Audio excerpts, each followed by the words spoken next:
actually none of them are mistakes if I think about it. They're more like accidents which actually helped me in the long run. So there's no mistakes. Even when I fought with somebody, like last year when I fought with someone and it ended in a legal issue, taught me a lesson which I wouldn't have learned otherwise.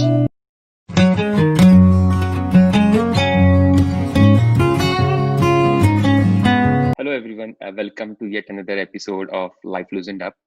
The word quantified was not part of my vocabulary. I started working out in the year 2014 when I got here in USA and started working out religiously. But I lost weight over time, which is good.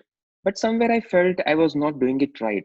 I have read tons of articles, but somewhere it did not work out the way it has to be for real. There was one day I got introduced by my friend Vinay. Thanks, Vinay, if you see this video ever. He said there is a Desi trainer out there who gives you personal training for just budget friendly options. That was a mind bending moment for me. कि ऐसा कैसे हो सकता है यार? It should be different for us who stay outside the India, right? But no, he just said, just go and check the website. I was quite fascinated after listening to it. And then quantified nutrition was part of my vocabulary. All credit goes to just a regular guy into fitness and stuff. Yeah, I said just a regular guy into fitness and stuff. Well, that's from the about section in his LinkedIn profile. These are not my words. And I can't believe that regular guy is right in front of me. Welcome, JC, to our show. Being a regular guy, you don't know how much have you done for the fitness fraternity. Everyone speaks your language. Funny instances, I was in a social function where I got into a deep conversation with one of my friends and he gave me an analogy about fuel. I said, wait a minute, are you talking about get studded dog? Are you talking about fitter? He was like, yeah. And this was like 2 years back and not now because now you don't need any introduction. JC has done a lot of live sessions on Facebook. He must have answered almost everything which we all had. But this interview is more about himself, his deep insights, and one fitness question that I have in my mind. Without further ado, JC, welcome to my show. Thanks, How's thank it you going? so much. Yeah, it's pretty good. Sorry, don't mind the background. Just sitting in my Oh, no, daughter's room no because problem. yeah, it's Would pretty you quiet. would you mind doing this for me? This is the normal ritual which I ask everyone to do it. It's kind of loosens up a bit so that we can talk freely. Yeah. Yep. Yes. Yeah. Yeah. That way. So that you can show your biceps to everyone.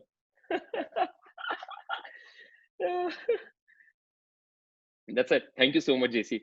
So, JC, directly straight up with my first question. So, JC, how is your life before Fitter and after Fitter? You were slogging in IT industry, but now what has changed? Uh, I think life is how life usually is for everybody else. I was working in IT. I worked in IT for almost 8 years, right before I started Fiddle, and met my wife in 2012.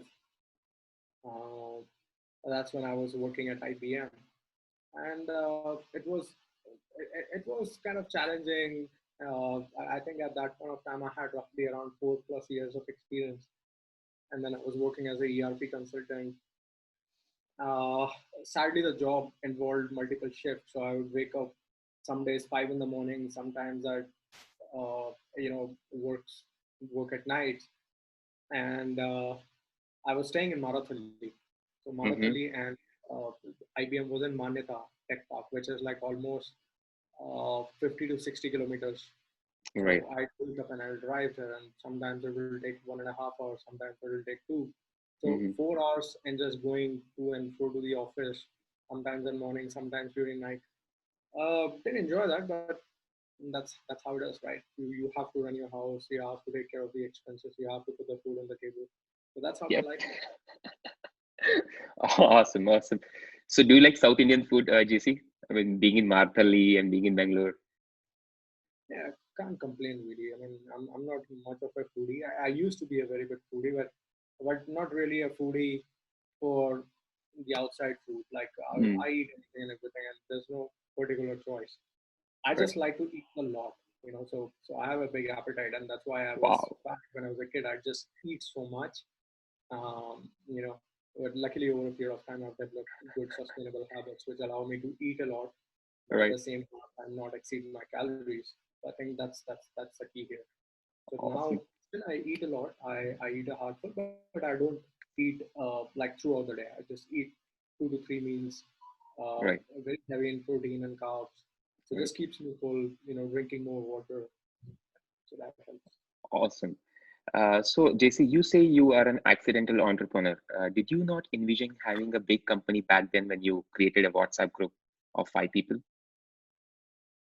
No, so when we got the idea, we were immediately sold that this idea had merit, and I could immediately sense that this idea would become something. And so never for a moment did we think that if this idea is not going to work. We were working on the idea so fearlessly. I was posting in the group back in 2015 that this is what we are going to do. We are going to make hundreds of thousands of people fit. So even before we started working on the website, I was 100% sure that this idea was going to work, right? Then why do I call myself an accidental entrepreneur? Before the idea came, I never thought that I'll get such an idea, and Hmm. just a simple gesture of helping some people get fit would give me this thought of creating something like this. And things in my life happened in such bizarre fashion, right? So I was like, if you take a picture of 10 people, I'm the 11th guy in the background, nobody notices, right? I'm from a very average small town, uh, very average looking guy, unfit.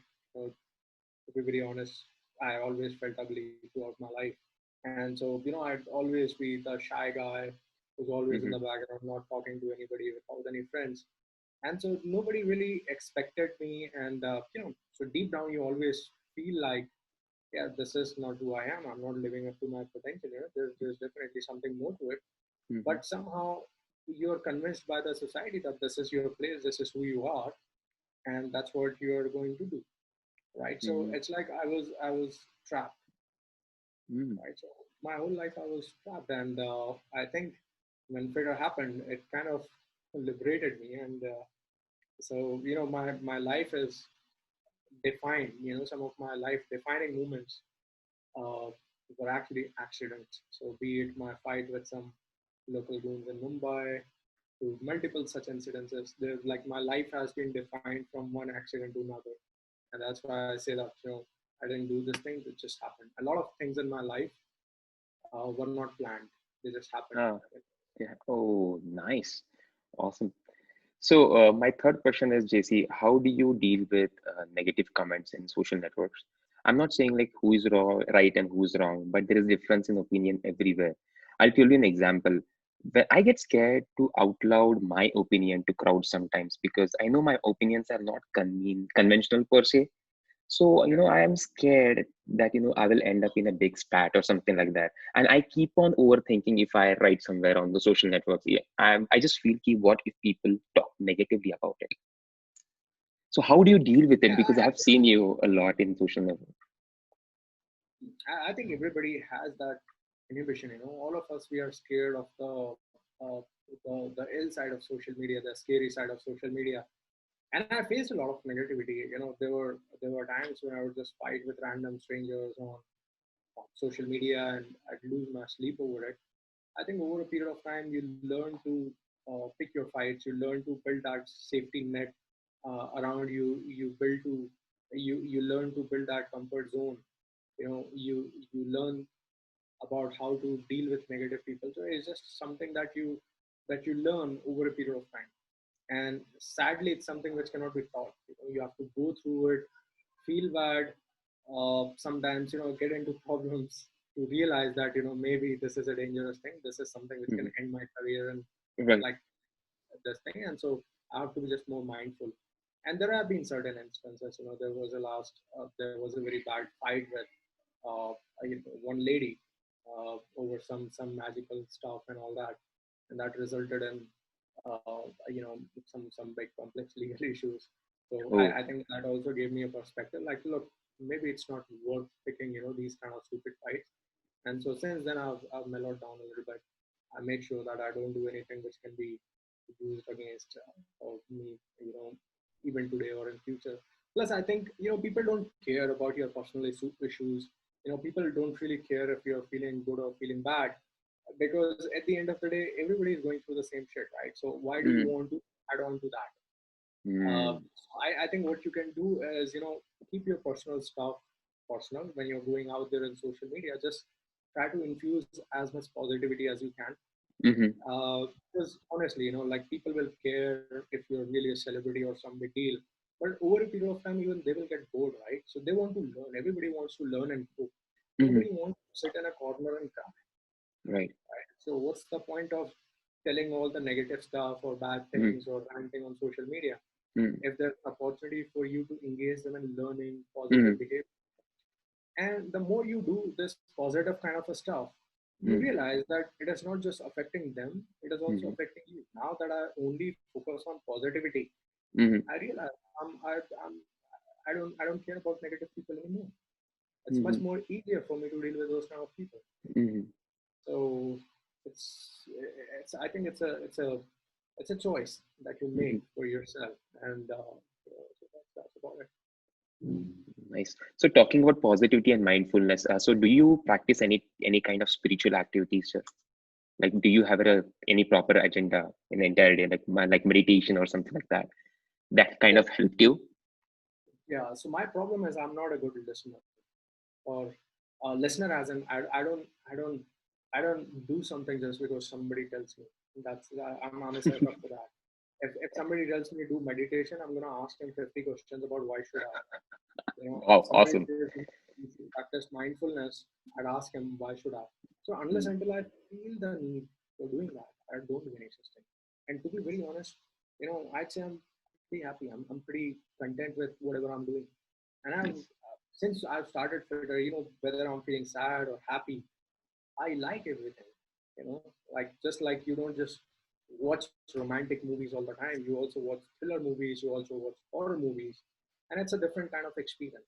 Mm, So I think I've started learning and accepting different kind of experience. Sometimes I have a really really bad day, but I don't take it out on my family or somebody else because I'm having a bad day. awesome. I know that I'm going to have bad day today, and I'm Mhm. going to have multiple bad days in future. Right. Sometimes I even look forward to them. I'm like, okay, it's been a few days since I've had like a really ruffled up day, and then today is that day. That's interesting. So it's okay. Like you have to learn to accept all aspects of your life. You cannot be just happy. It gets boring over a period of time. Right. So yeah.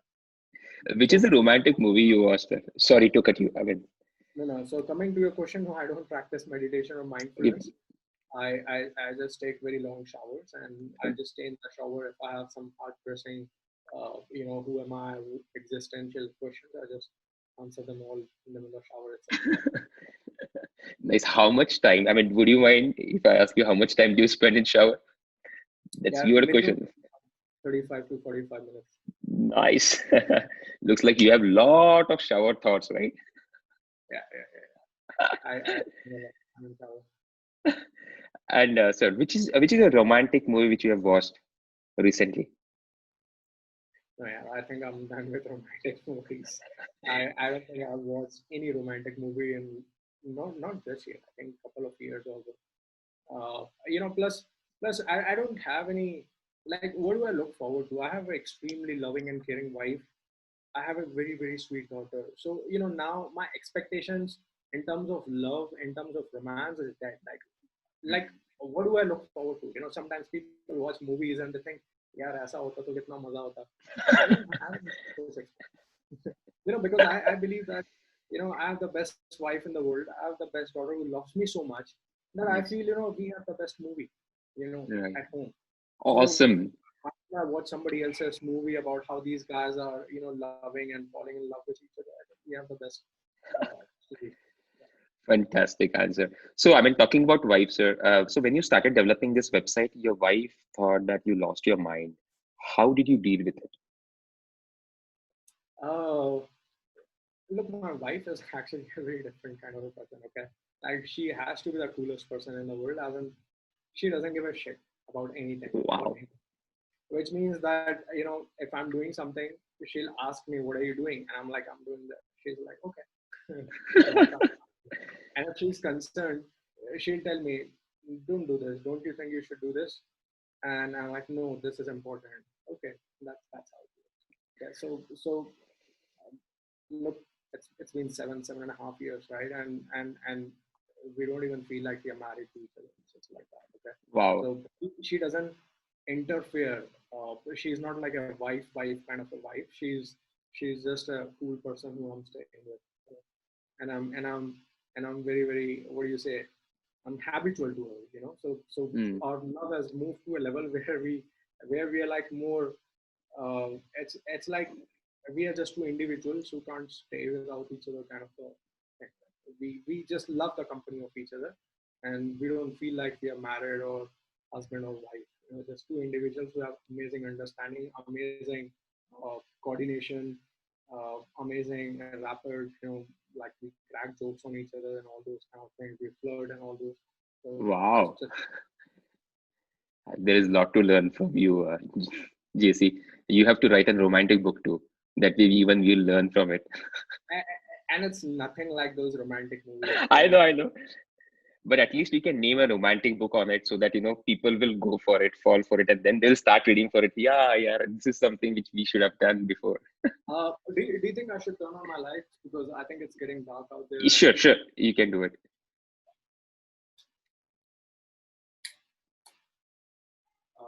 Okay, I hope it's not too much. Yeah, that's fine. Cool. So, my next question, JC. So, while building this, you went into depression for things, if you have done the right thing or not. How did you come out of it? Like, do you remember that Uh, phase? yeah, I think you're talking about around 2017, Yes, 2018, yes, beginning of the year. right. 2018 actually. There are some times, right, when you make bad decisions, and those bad decisions start affecting people around you. People around you start leaving. I think you just start blaming yourself, Mm, even if it's not really your fault. And I've always had problem letting go of people, and that is something which I learned after that, after I went through that whole founder's depression thing. And whenever people come in my life, I just hold them so close, like a family. And when people leave, I feel broken. I feel shattered, right? So I think it was about some people who were really close to my heart. It happened in 2016 also. Luckily, I found people who immediately took care of me, immediately helped me building the team. So that was sorted. But by 2018, because I was at a position where usually you don't have friends, right? So you're a founder, and you have professional connections, right? You don't really have friends. And anyways, I've never had friends, but you just have amazing people who you work with, right? And then you mm-hmm. have your family. But I think there were some people who left, and that actually kind of shattered me. Business was not doing so well. I made some professional mistakes. We started offline centers, which was kind of a mistake. I mean, mistake because it uh, turned very quickly into some sour relationships. And then so those kind of things happens. And then yeah, some people, which kind of affected me, and I got depressed. And luckily I went to this boot camp in Tokyo, MIT boot camp in Tokyo, and I spoke to some of the co-founders. There were around 100 odd other people who were founding businesses, right? So some of the people went through the exact same issues, and then that connecting with those people, understanding what they did, and realizing that I'm not the only one who's facing this, it really helped me get over it. Mm-hmm. And I think once I came back from the Japan boot camp, my entire perspective changed about entrepreneurship. I was more team player. I wasn't getting depressed. I realized that moving on is part of life, and people are Mm-hmm. moving on. And no matter how much I hold on to them, they are going to move on at some point or the other. So I think the art of letting go wasn't there, which was causing a lot of issues. Mm-hmm. I learned that finally in 2018, and that was a turning moment for me. And then things started getting better automatically. I stopped blaming myself for uh, problems. I stopped having this, you know, like that feeling of not letting go of people. I tried so hard to retain so many people, but at some point of time they just go. Awesome. So your role model is dad. So can you just tell me a few things that you have learned from him? Look, he is everything that I ever wanted to be and I ever want to be. Like, he's an amazing, amazing guy. Okay.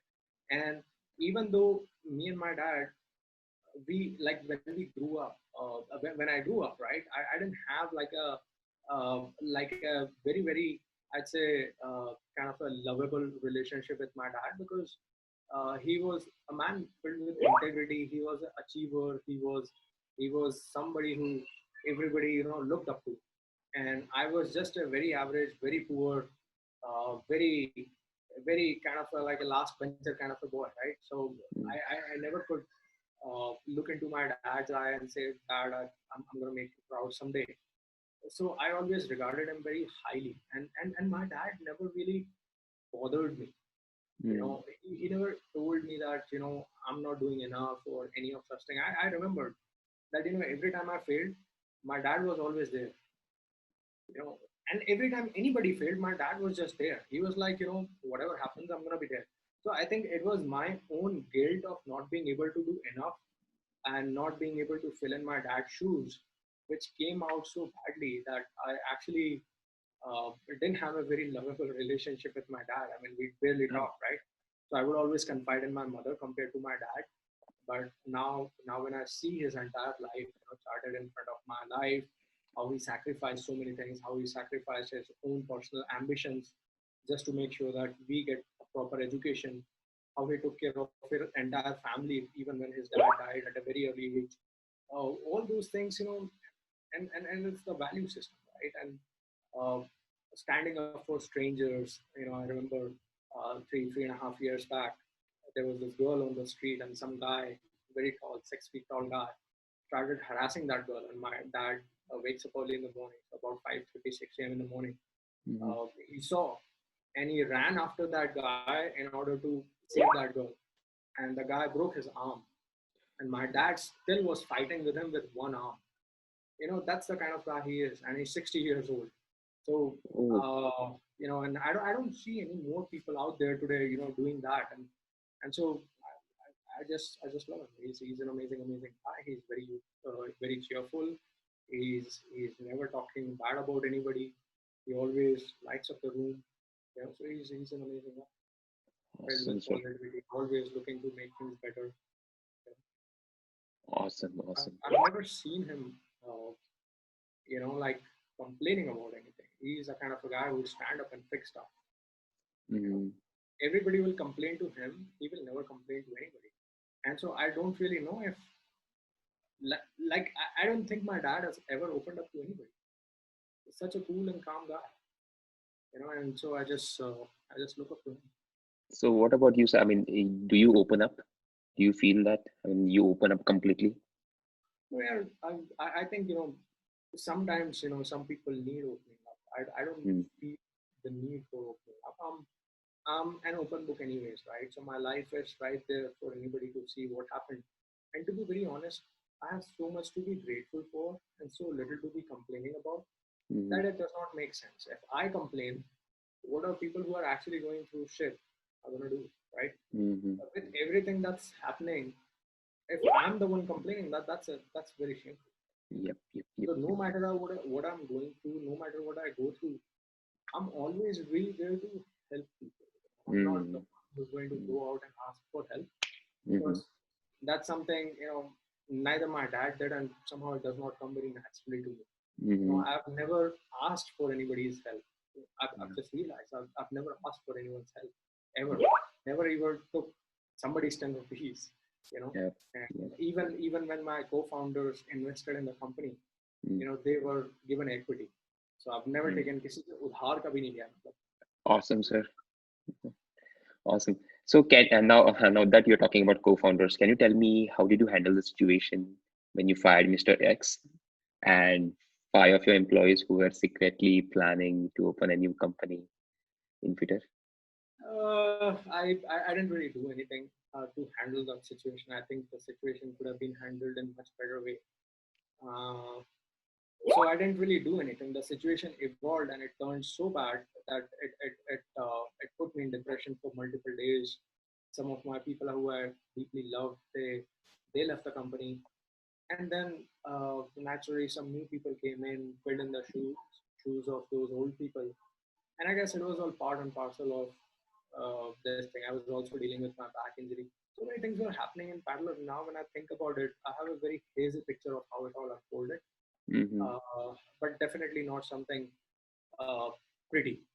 Definitely Mm-hmm. not something which I can say, okay, that was a fun part of my life. It was Mm. definitely not fun. So Awesome. So, can you tell me three biggest mistakes of your life that you think you did? um, this is a good question. Okay, this is a good question.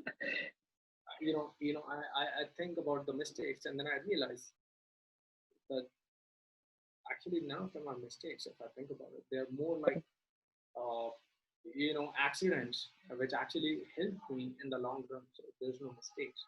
Mm-hmm. Even when I fought with somebody, like last year when I fought with someone and it ended in a legal uh, issue, Mm. taught me a lesson which I wouldn't have learned otherwise. So Mm. I don't know if I should call that a mistake or just a big expensive learning. Yeah, anything. So yeah, I think I'd say more learnings. So I've Mm-hmm. made mistakes, Mm-hmm. but yeah, I think this would be one of the mistakes. I shouldn't have messed up with a lady. Mm-hmm. Thing, I mean, it was unnecessary trouble, right? It was I know. unnecessary trouble. Um, Is it that's still that lady thing is still haunting you, sir, or you are out of it? no, You're out it's of all it, right. right?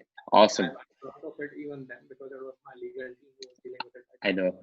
I know. I know. So, and you have so much stuff to do and go through in day to day that you Mm-hmm. don't really care about all these issues in the long run. But I think that Mm-hmm. was the only thing which I did stupid. Mm-hmm. And I think the whole Mr. X kind of thing, I'm just lucky that it panned out beautifully. Like it was very torturous at that point of time, but I'm glad it happened, Mm-hmm. because had he still been in the company, we wouldn't have come this far. So that's for sure. Exactly. So this is more of a fitness related question, sir. So from a women centered question. So should women skip workout during the period or menstrual cycle? No, actually they shouldn't. But then again, it depends on women to women. Right? If they Mm. want to, they can. But ideally, they shouldn't because I've seen that working out actually helps during PMS. In fact, women who lift weights experience much lesser pain in PMS compared to women who don't work out. Mm-hmm. And there's a lot of stress on improving overall lifestyle and overall, helping with menopause and all these post-pregnancy issues. Mm-hmm. It can be largely mitigated through just working out. Mm-hmm. So not working out is not really a good idea, but again, depends on individual preference. Right? Some women can work out, some women can't. And mm-hmm. So would you recommend cardio strengthening, or it's completely up to them? Yeah, I would recommend strength training all the time. Mm. To anybody who comes to me, I'd say, look, cardio to yaar aap kar hi loge kaise na kaise. Right, right, right. Cardio, even if you're walking at your home, Mm-hmm. that's kind of cardio. Cardio means cardiovascular, which means that your heart starts beating faster. Any exercise you do, your heart will beat faster, and Right. that's essentially cardio, right? Even when you're walking, you're inhaling air, right? Mm-hmm. So you are in aerobic zone, Mm-hmm. right? So you are getting your heart worked out anyways. Right. Cardio is good when you compare them with sedentary population which doesn't Mm-hmm. walk, which doesn't do anything. But when you compare cardio to people who have been involved in strength training, Mm-hmm. the benefits fade away. There's no Mm-hmm. additional benefits of doing cardio when you are engaged Right. in resistance training. Right. So I tell people just focus on resistance training. Cardio मन करता है तो कर लो, वरना Hello. Otherwise जितना cardio कर रहे हो उतना कर ही लोगे. Yep. Yep. Yep. Cool. So we are coming to the end to the end of this interview, and this is how I end the interview, sir, by asking few rapid fire questions. Sure. And number one is three books which you like to recommend. Actually, I haven't read any books. I'm gonna be Uh, honest. I like reading books uh, because that's kind of a second-hand knowledge. I'm a guy who thinks. Okay, so I collect information, I scrape information, and I scrape information, I follow some people, I hear different perspectives, and then I form my own perception and belief Mm-hmm. over some Nice. things, and then I test those things over a period of time. So if somebody says recommend this book, that book, I say, look, whatever is written in a book is experience from someone else. Mm-hmm. So I've never read a life book, like those 5 tips to be successful or Right. effective habits of successful people. I've Right. not done that. I'll learn those things myself. You know. Mm. Uh, but if I have to still say that some books good on entrepreneurship and startups, there is this book Zero to One by Peter Thiel, which I liked reading. Mm-hmm. So that is one book. Apart from that, actually, I haven't read any book so far, Mm-hmm.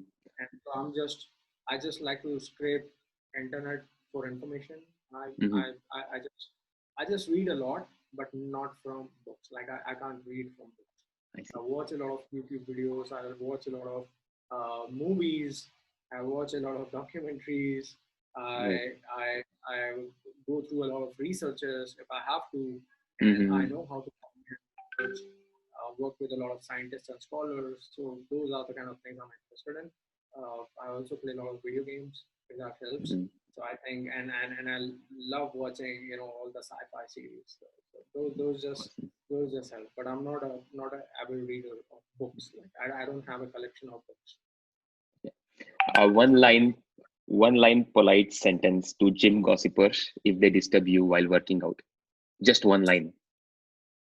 Yeah, luckily, people don't disturb me in the gym. Sometimes they just say hi, can we click a selfie with this? We experience that while working out. People come and they stop at you and they start teaching you workout, even if you are not open to, open for the learning. So, what would you say? What would be the polite sentence to them? Maybe in Hindi, that would be really good. No, I think just say thanks and move on. I mean, what's the point in wasting your own time if you just Mm. engage with Right. conversation? Somebody is saying something, no matter how much you stop them, they're gonna say it. Mm-hmm. And end the conversation by saying, okay, thank you, bye bye. Or you can extend it further by engaging with them. So I think the best way to get rid of idiots and their idiotic things is just saying yes and then moving on. No Awesome. need to fight with it. It's just waste time. Your go-to cheat meal, sir? Yeah, my wife cooks very nice food, so sometimes I eat her food, and that's great. Anything specific in that? Like anything specific you like? Yeah, sometimes she makes aloo parathas at home. Sometimes she makes very nice uh, aloo gravy. Aloo Okay. gravy very very nicely. And sometimes she makes this kheer. Sometimes Nice. I have a little 1 spoon or something.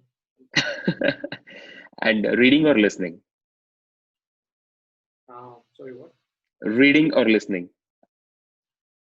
Oh, do I like reading or like listening? Reading or listening? You have to select just one, reading or listening. These are the two options Yeah, I read.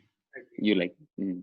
So, what are the ideal thoughts during the workout? Just one should be fine. I don't want to take much of your time. Yeah, I'm blank. I'm Blank. very blank. Wow.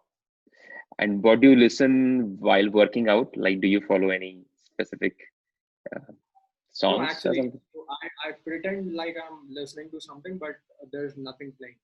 Wow. I just like to cancel out the sound. So, Wow. This is the biggest secret revealed. Favorite protein, sir? favorite protein. Yes. Yeah, every protein is favorite. But over the years, I've developed a taste for vanilla. I don't like chocolate. I don't like any other funky flavors. I like vanilla, and I mix it in curd, and so I like Awesome. So those were the only questions I had, sir. I'm truly honored to have you on my show. Thank you so much for your time. Thank you so much for answering all my questions, sir. it. Thanks a lot for asking them nicely.